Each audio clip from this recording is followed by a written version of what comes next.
Here's the former UCLA Bruin, Kaimi Fairbairn, to get this one started. And in front of a raucous crowd, this one is underway. That's fielded in the end zone. And no run back here. This will be a touchback, and it comes out to the 25-yard line.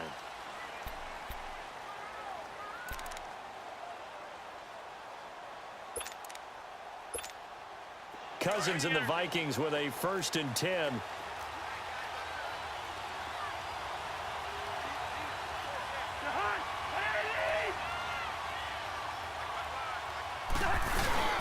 Now a play fake here on 1st down. And that is caught on the right sideline, but out of bounds, says the line judge. The throw took him a little too far. It's 2nd down. Sometimes the coverage is so good, no matter what you're doing on offense, you just can't shake anyone free.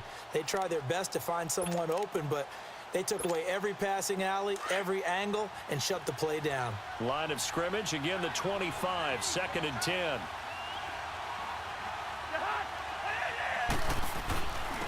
Now the first carry for Dalvin Cook. And he's going to be met at the line of scrimmage and taken down. Calling no gain on the run there, and now they'll be looking at a 3rd down.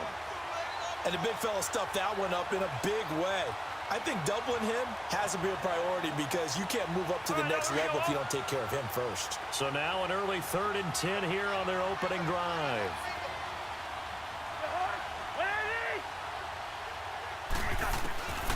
From the gun, here's Cousins.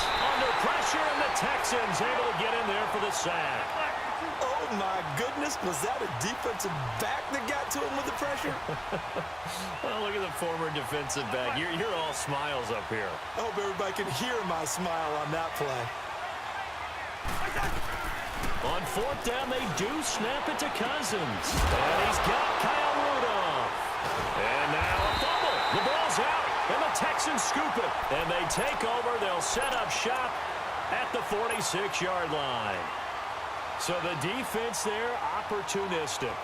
It's nice to give them credit, isn't it? Because so many times it's more a matter of what the offensive guy didn't do. He didn't secure the ball, didn't cover up. In this case, just give credit to where it belongs. Knocked it free, made a big play. Now Watson. And his first pass is incomplete. You get a tight end like this, and you know he's used to dishing out punishment, but here, he's one that has to absorb the contact, and as a result, unable to hold on to the football. An incomplete pass on 1st down. That leads to a 2nd and 10. On the ground, this is Lamar Miller.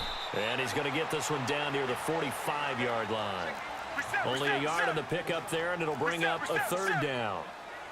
Doubling this guy has to be a priority before moving up to the next level because the big fella, he just ate that one alive, just stuffed it. In fact, before the game, he was talking to us, and he's like, hey, these pants make me look fat. And we said, nah, man, you're just a whole lot of guy. He is at well over 300 pounds. He's a big man. And here he'll be brought down a little shy of the 35 at the 36. Give him 8 yards that time on the scramble, and now 4th down. I liked his effort there. He got it done on his own. But let's face it, he puts defenses in a really stressful spot when he takes off and runs because a lot of guys have coverage responsibilities. Good job of rallying, though, because I thought when he first took off, he might pick up the 1st down. So the kick from here on a field goal would have been right at 53 yards. But instead, offense out there. They're going for it. Here's Watson on the sneak. And they will touch him down, but not before he gets the 1st. They only needed a few inches, and they didn't get much more than that. But by about the width of a shoelace, they convert on 4th down. Ball up to the 35 now as they come up on 1st and 10.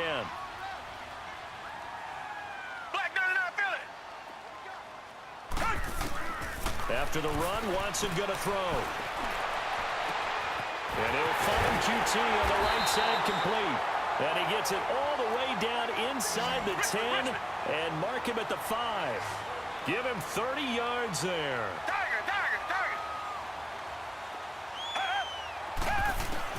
Out of the gun, Watson. The quick slant caught. And he'll take this one in for a Texans touchdown. DeAndre Hopkins, a 5-yard touchdown. And the Texans have taken the early lead. Kaimi Fairbairn on for the extra point. Fairbairn good with the extra point, and it's now a 7-0 game.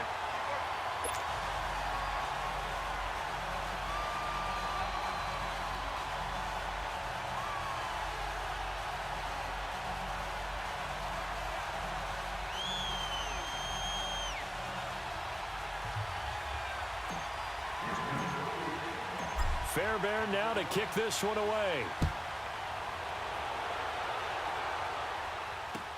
That's fielded in the end zone.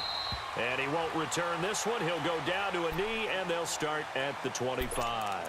Now the Vikings offense gets set to take over here. And last time, not only the turnover, but that turned into 6 points. They got to make up for that here. We always hear about empty possessions, but some are worse than others. You can have an empty possession, pump the ball away, get yourself set to play defense, but when you turn it over, it changes momentum, and when they take it downfield and punch it in on you, that's a bad possession all the way around. Yeah, but you're hungry to get back out there, aren't you? You better be, because otherwise, it's going to be a long day for you. Line of scrimmage, again the 25, 2nd and 10.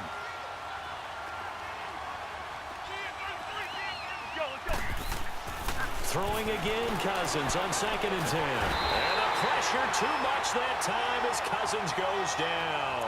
DJ Reader busting through to get him for a loss of 6.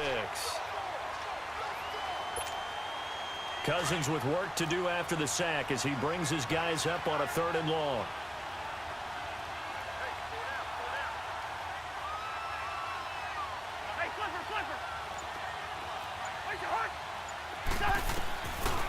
Working out of the gun, Cousins.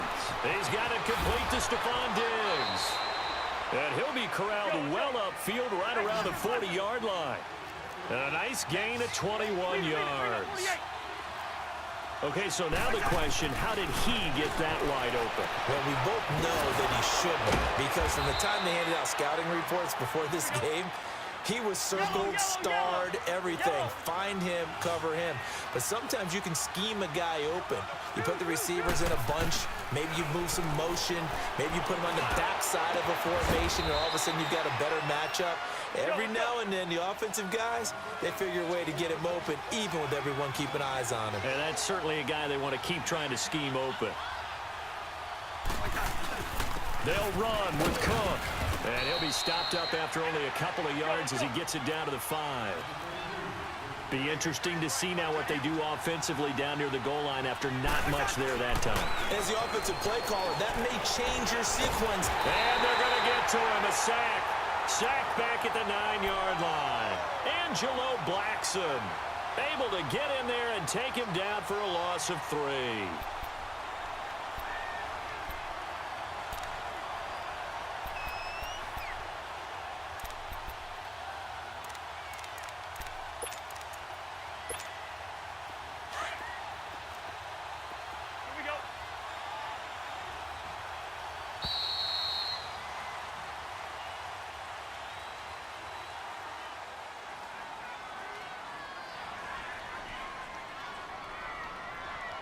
Back now with Charles Davis. I'm Brandon Gaudin. Second quarter begins with the Vikings holding the football. And they'll come up looking to keep this drive moving. Here we go. 6 plays got them down here. This is play number 7. 3rd and goal.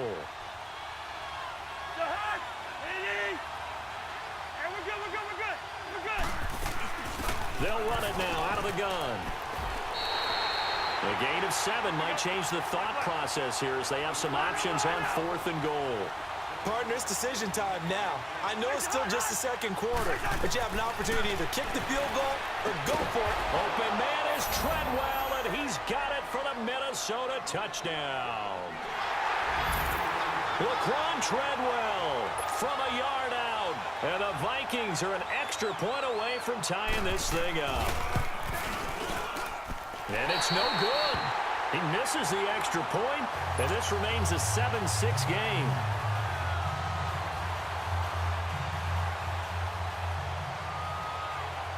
Bailey now to kick this one away. Short kick here, fielded about the 17. And they'll have good starting field position as he's up just shy of the 40. For the Houston Texans, CD, as they come back onto the field here, you mentioned earlier that they've got to get back on track and quick. Well, you look at their next 3 games, at Indy, then home for Dallas and Buffalo. So what do you think, 3 winnable games? I think that they are, but they better break them down and take them one at a time. But we have the luxury of looking at all 3. Indianapolis did go to Washington and beat them, and Washington's 2-1 in their division now. Dallas, you always have to tackle Ezekiel Elliott, and that's not easily done. And Buffalo, just when you think their season is gone, they blow away Minnesota this past week, so nothing's going to be easy. But if they expect to get back into their race, I think these 3 wins are a must. And for Houston, 9 straight losses now dating back to last year. That's the longest current losing streak in the league. He turned that into a nice game, gets him 8 yards closer for 3rd down. They brought the blitz that time, and I thought they were going to get to him, but instead, he flipped it on its ear and ended up picking up positive yardage. I thought he was dead to rights, but you are exactly correct, sir. Able to turn that into a positive gain. And he will have the 1st down as he gets this to the 47. He had the touchdown on the opening drive. Now he's got a 1st down. Watson hands this to Foreman. And down inside the 40 to about the 38. A nice run there, 9 yards, and it'll be 2nd down. And there we saw one of the downsides of blitzing during a rundown, because sometimes you get out of your gaps. You don't fit the run quite as well because you're headed towards the ball carrier. Blitz coming, and down he goes. Everson Griffin in there to sack him for a loss of 6. Well, they were coming out of the 4-3 defensively. Pressure coming off that right side from the DN. And that's the blind side of most quarterbacks. If you're right-handed, that's the side you don't see quite as well. And that's why you rely on your left tackle, maybe your highest-paid offensive lineman, to take care of you. In this situation, that didn't happen. Just a 5-yard pickup, and it leads to 4th down. So much about offense is what you call hidden yardage. You know, you throw the ball to someone, they catch it, and then they can make a big play. You know, they create a play, run after catch. They did a really nice job there of limiting that and keeping him from a 1st down. Yeah, stopped him in his tracks. Cousins and the Vikings with a 1st and 10.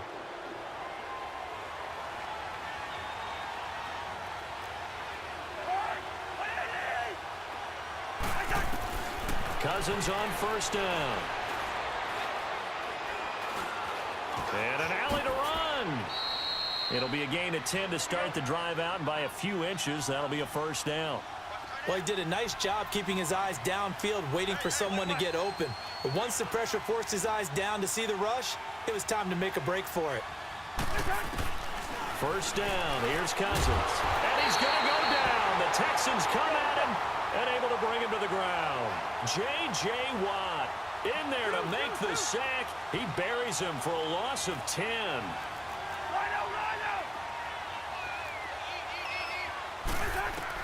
2nd down, Cousins. And they'll get this well past midfield before being stopped just before the 35. A really nice gain of 25 yards.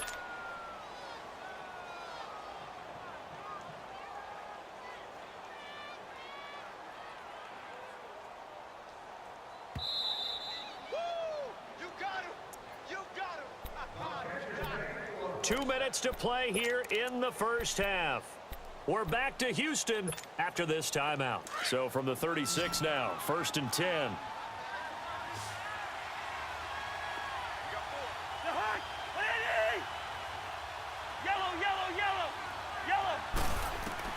Cousins now to throw on 1st down. Going for the deep ball. And he bats it away, and it falls down incomplete. Kayvon Webster on the defensive side able to get a hand in. The one thing that I've liked defensively is that they've shown him a lot of different looks here in the 1st half. They've come after him. They've sat back. I think that's what you need to do to keep an offense guessing. And they certainly have kept them on their toes. That's why they haven't had much success on the scoreboard. And his throw's going to be incomplete. Another throw on 2nd down, and this one incomplete as well. Feels like they're getting caught in between here because they did incompletions on 1st and 2nd down. Now you got to worry a little bit about the clock because you prefer not to give them another shot here in the 1st half. But if you don't pick up the 1st down, guess what? You're likely going to have to. Now Cousins. Open man is Thielen. It's complete. And brought down, but not before they're inside the 25. A first down for Minnesota. Cousins finding Thielen.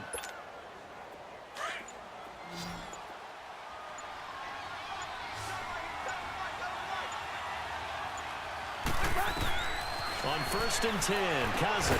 He'll try and set up the screen. It's complete. And he will lose yardage and be backed up to the 24. It'll be a loss of a yard, and that'll bring up a 2nd and 11. They'll run it now out of the gun. And able to work his way down to the 16. A nice job there as he rumbles for 9. And it'll be back to a 3rd and 3. On a 2nd and long, it's really nice to see an offense that has enough confidence to run the football in that situation. I think that goes back to their practice and game planning.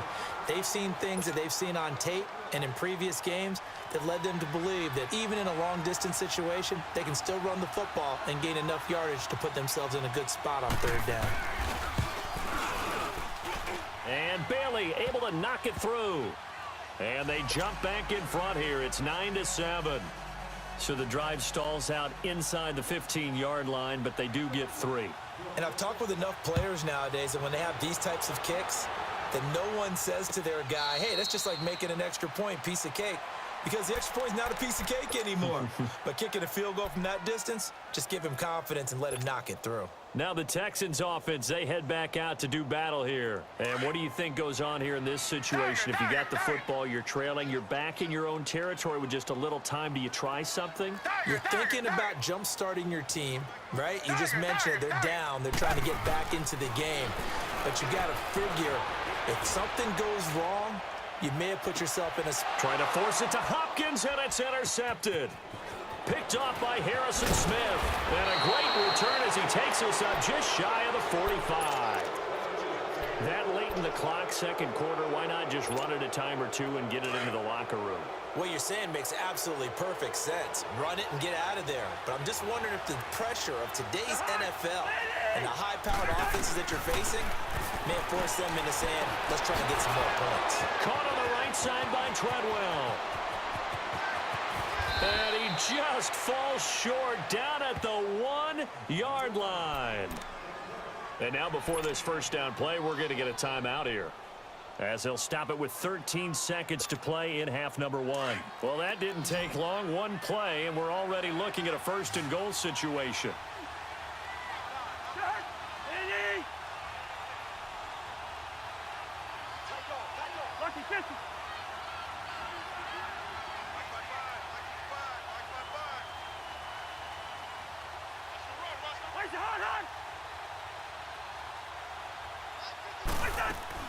From the shotgun, it's Cousins. Under pressure, down he goes.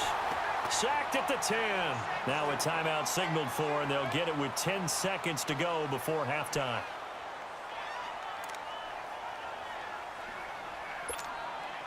Now from the 9, here's 2nd and goal.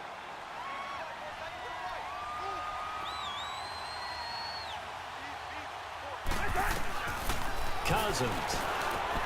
Looking for his tight end Rudolph, and it's intercepted. Picked off down near the 5. And he's into the clear. 20, 10, and this will be a touchdown. Charles, I'm looking at you, and understandably your mouth is wide open in disbelief. What were they thinking?